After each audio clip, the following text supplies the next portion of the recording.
Hey everybody, it is a Monday morning. I just got off work, and I had something happen to me that brings a pretty funny story. I just thought I'd share it with you.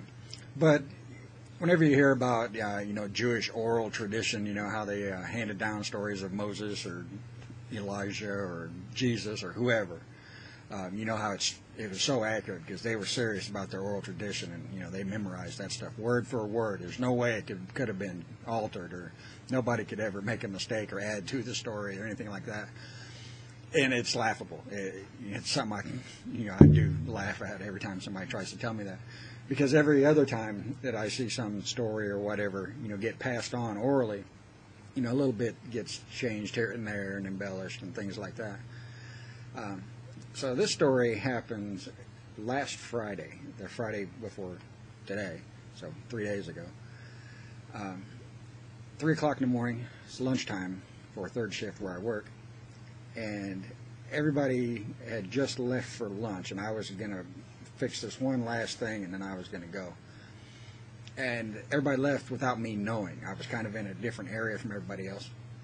And so I was messing with this last part, and it moved in a way that was very unexpected. It wasn't supposed to go in the direction it was going. It came unsecured from the machine and caught my glove and pinned me against the machine and cut my finger.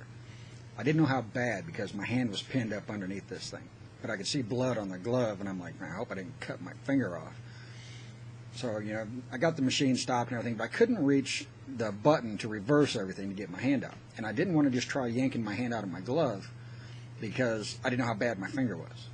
And so I'm trying to figure out what to do. So I yell for help. Nobody comes because they all went to lunch and I didn't know it yet.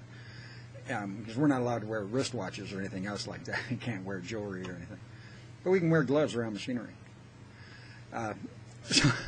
So I'm like, well, I'll pull out my pocket knife and I'll cut the glove away so I can see my finger, and I know whether or not I can go ahead and pull it out or not. I don't know how bad it is. So I do. I cut the glove away, and I got a nice little cut on it. Let's see if we can stick that up there. There we go. But it's not, didn't need stitches or anything. It wasn't that bad. So they have to file an accident report. Anytime you bleed, you got to file an accident report and fill out forms on what happened and everything.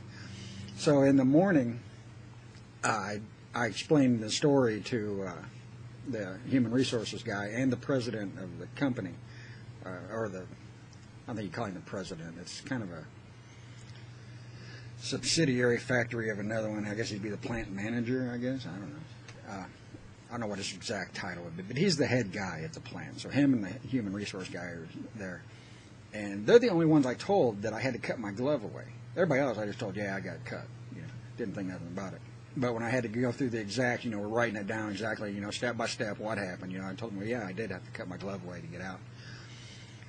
And, no big deal. So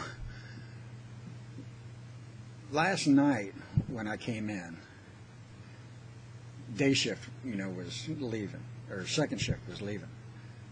And they were like coming up to me, dude, you okay? How's your finger? Is it all right? I'm like, yeah, it's all right. No big, it's under, I got a bandage on it, so they can't see it, but I'm like, yeah, it's fine, don't worry about it. They're like, all right, I had several people come up to me, concerned, and I'm like, I didn't think nothing about it. Well, this morning, when the first shift came in, I found out what the problem was. Friday, the rumors started flying as to what happened. And like I said, the only person I told was the human resources guy and the plant manager guy, that I had to use a knife to cut my glove away. But by the time I got back into work, the story was I had to cut part of my finger off to get out of the machine. So I left part of my finger in the machine, just hacked through it, just cut it off. So now I got people at the plant thinking I'm just some bad motherfucker. I didn't even go home. I stayed at work and continued on, even missing a finger. So I'm sure by Friday the story will be that I gnawed through my arm to get out of there or something like that, when all I did was cut away a part of a glove. So, that's just a matter of a few days, how the story gets blown out of proportion, from cutting away a glove to I amputated my finger, to get myself out of this machine. And maybe next week there's going to be some Lifetime special on TV about it, survival story or something. Who knows? But it just kills me how the story always changes, over just a couple of days, let alone 100 years, somebody's going to tell me Moses parted the Red Sea or something. Oh, I just thought I'd share that with you guys. Take care, everybody.